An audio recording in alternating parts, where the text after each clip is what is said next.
দেখুন, সবাইকে সব কাজ কৃষ্ণ দিয়েছিলেন, কিন্তু শ্রীকৃষ্ণ কিন্তু নিজেও একটা কাজ নিয়েছিলেন। কি কাজটা তিনি নিয়েছেন? যে ভক্তরা আসবে, রাজারা আসবে, মহর্ষিগণ আসবে, এখানে এই যজ্ঞের মধ্যে ছোট বড় সবাই আছে। এখানে শুধু বড়দেরকে নিমন্ত্রণ করা হয়নি, প্রজাদেরকেও নিমন্ত্রণ করা হয়েছে এই যজ্ঞে উপস্থিত থাকার জন্য। সবাইকে কাজ ভাগ করে দিয়েছে। শ্রীকৃষ্ণ একটা কাজ নিয়েছেন, সেই কাজটা হচ্ছে ভক্তদেরকে চরণ ধৌত করে দেওয়া। এই কাজটা কিন্তু কৃষ্ণ নিলেন। যুধিষ্ঠির মহারাজ জিজ্ঞাসা করলেন, আচ্ছা কৃষ্ণ, তুমি তো সবাইকে সব কাজ দিয়েছ, কিন্তু একটা কাজ তো এখনো বাকি আছে, এই কাজটা তো তুমি কাউকে দাওনি। বলছে, মহারাজ, এই কাজটা আমি আমার জন্য রেখে দিয়েছি, আমি তাই কাউকে দেইনি।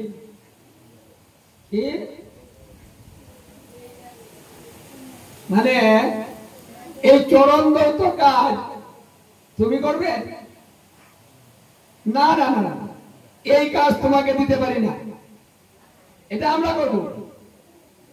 এত নিচ কাজ, এই নিচ কাজটা তুমি করবে? হে যুধিষ্ঠির মহারাজ, এই যজ্ঞের প্রধান কাজ হচ্ছে এটা। যজ্ঞটা ভালো হবে না মন্দ হবে, এই কাজের উপরে নির্ভর করবে। কারণ তুমি রাজা, যে কাউ চরণে তুমি হাত দিতে পারবে না, তার চরণ তুমি ধৌত করতে পারবে না। কারণ তুমি রাজা, তোমার বিবেকে বাধা দিবে যে আমি একজন রাজা হয়ে আমি একজন প্রজার চরণ ধৌত করে দিতে পারি? তুমি করতে পারবে না কাজটা, এই জন্য দেওয়া যাবে না। এই কাজটা আমি নিয়েছি, কারণ আমি চাই কাজটা উত্তম হোক, যজ্ঞটা সুন্দর হোক, বিনা দোষে হোক। যদি কোনো ত্রুটি হয় তাহলে যজ্ঞ বিনষ্ট হয়। কারণ বাড়িতে অনুষ্ঠান করুন আর যেখানেই করুন, যদি মনের অবস্থা সুন্দর না থাকে, মানুষকে ভালোবাসতে না পারেন, ভক্তদের নিজের সম্মান বিকিয়ে দিয়ে একটু চরণে হাত দিয়ে প্রণাম করতে না পারেন, তাহলে সেই কার্য কখনো সফলতা আসে না। এই জন্য এই কাজটার দায়িত্ব আমি নিয়েছি। দেখুন তাহলে চরণ ধৌত করার কাজটা কত বড়, যে কাজটা স্বয়ং শ্রীকৃষ্ণ করবেন, যে কাজটা আমরা করতে চাই না, আমরা ছোট হয়ে যাব এই ভেবে যার তার চরণে হাত দেওয়া, যাকে তাকে প্রণাম করা, এটা কিন্তু আমরা করতে পারি না। কিন্তু অনাদিরাদি গোবিন্দ সর্বকারণ পরম কারণে যিনি, তিনি করে থাকেন। কারণ ভক্তের চরণ ধুলি, ভক্তের চরণ ধৌত উত্তম কাজ। এই কাজ যদি সম্পন্ন হয়, হে যুধিষ্ঠির মহারাজ, যজ্ঞটাও সুন্দর হবে। তাই আমি নিয়েছি। সাধুগুরু চরণ দৌত জল, হরে সাধুগুরু চরণ দৌত জল, শুনেছি সর্বতীর্থের ফল, গোবিন্দ করলাম না গ্রহণ।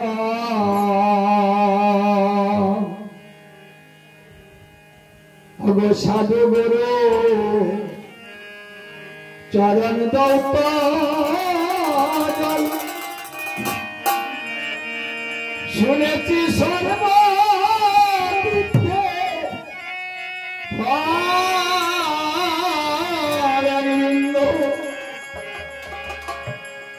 করলা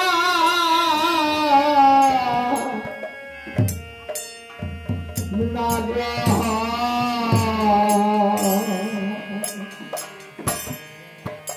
ওই আমার দিনে দিনে দিন ঘুরালো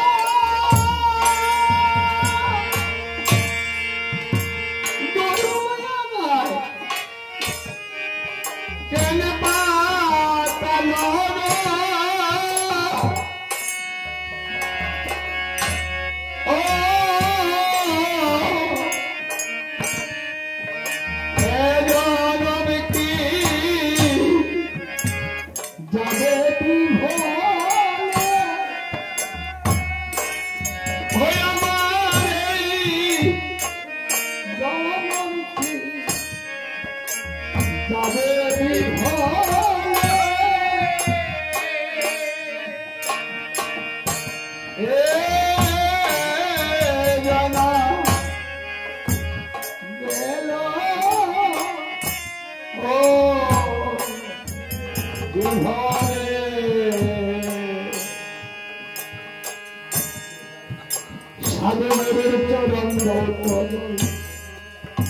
সর্বতীর্থের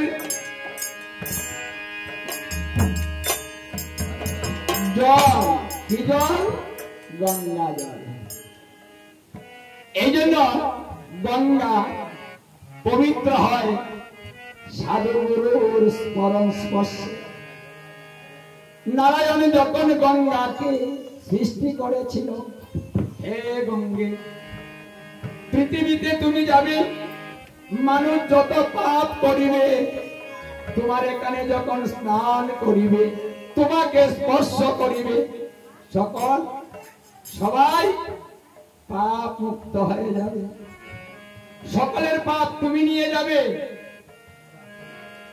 আর যত নোংরা আবর্জনা সমস্ত কিছু তোমাকে ধৌত করে পরিষ্কার করে নিবে।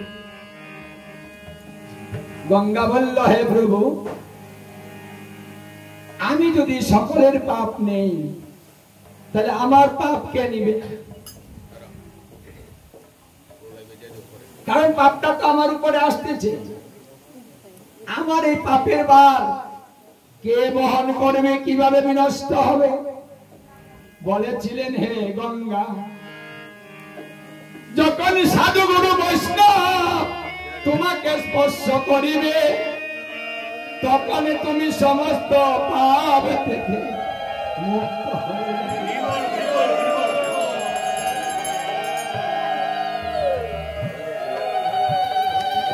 সাধুগুরু বৈষ্ণবের স্পর্শে গঙ্গা পবিত্র হয়, এই কথা শ্রীমদ ভাগবতে বলে।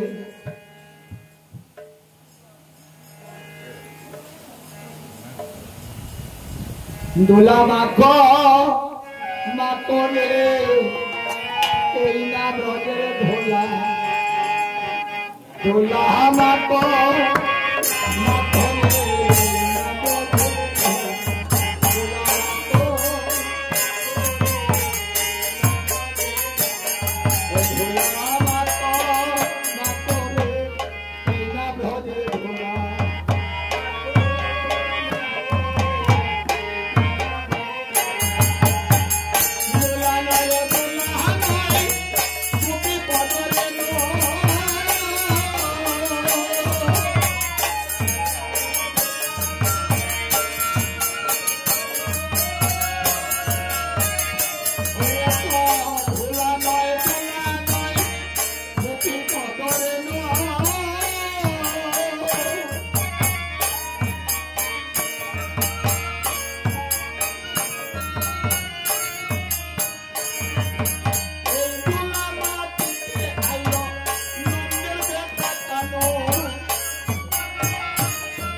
হয়েছে বৃন্দাবনে,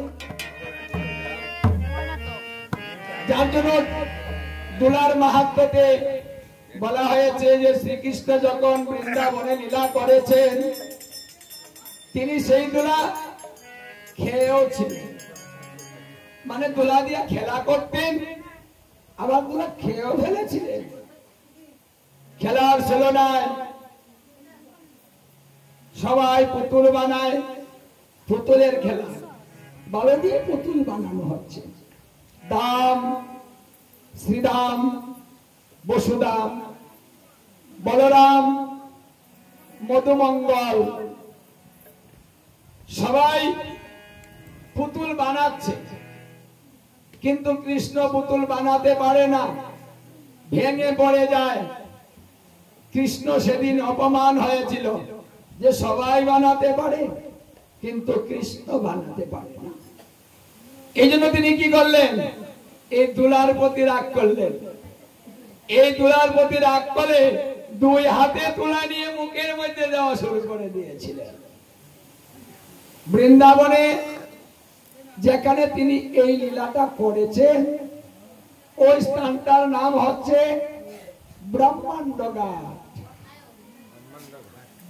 ব্রহ্মাণ্ড ঘাট মানে যে স্থানে সমস্ত ব্রহ্মাণ্ড মা যশোমতীকে তার মুখের মধ্যে দর্শন করিয়েছিলেন।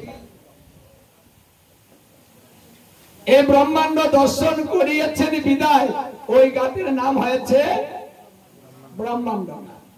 আর ওখানে যে শ্রীকৃষ্ণ তুলি নিজে খেয়েছিলেন, ভক্তরা যেখানে বৃন্দাবনে ওখানে যায় ওই ঘাটে, সেখানেও 10 টাকা 20 টাকা করে গুলি নিয়ে বসে আছে, মাটির গুলি বানিয়ে নিয়ে বসে আছে।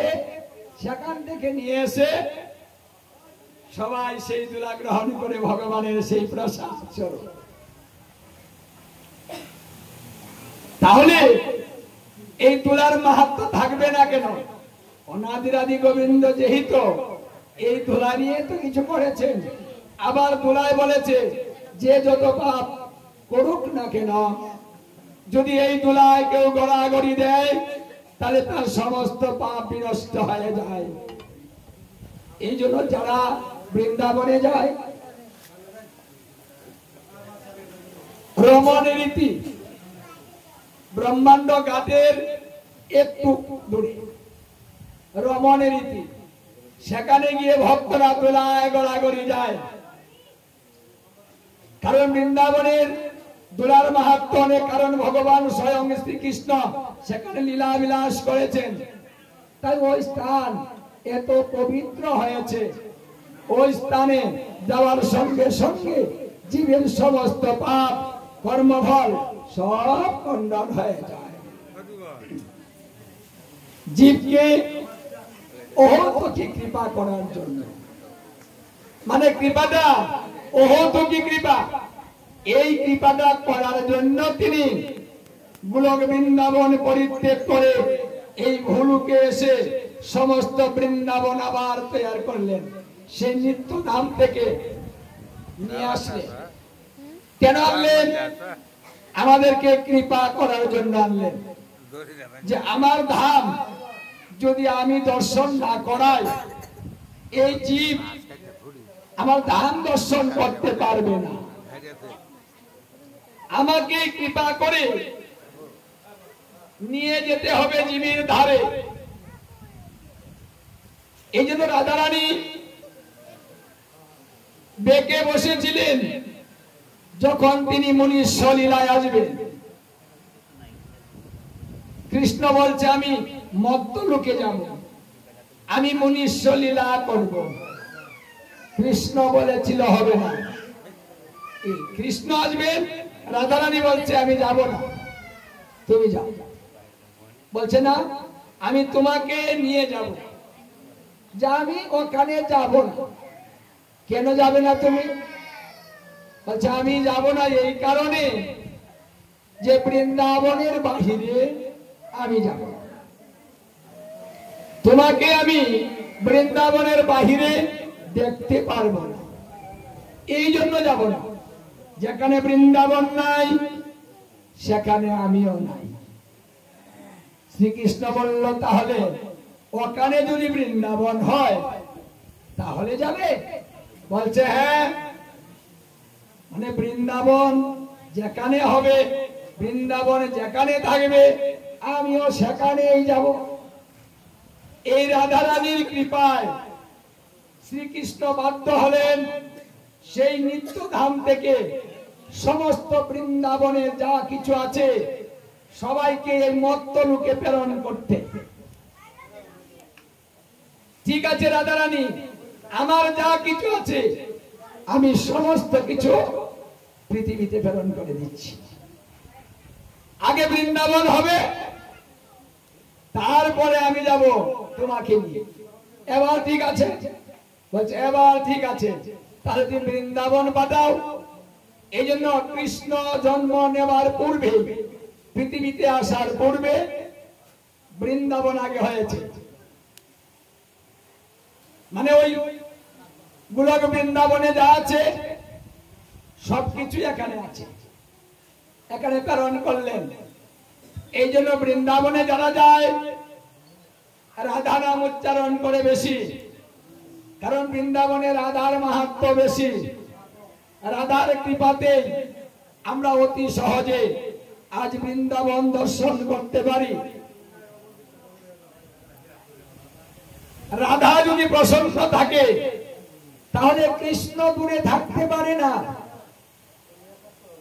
রাধা হলো কৃষ্ণের পূর্ণ শক্তি, তাই শক্তি যাকে কৃপা করে কৃষ্ণ সেই তার পাশেই থাকে।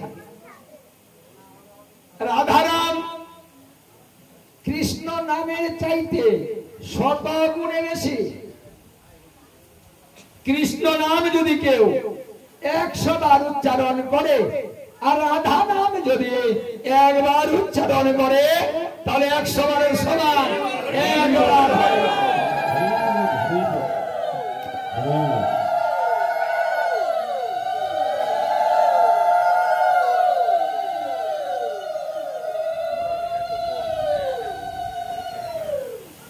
এই জন্য বৃন্দাবনে শুধু রাধা কথাটাই বেশি শোনা যায়, কৃষ্ণ কম, রাধা বেশি। সবাই এক কথা, রাধা রাধা। কারণ রাধা যদি কৃপা হয়ে যায় তাহলে কৃষ্ণ কৃপার জন্য আর আলাদা কিছু করার প্রয়োজন হয় না। রাধার ভজনটা হচ্ছে উচ্চাঙ্গ ভজন।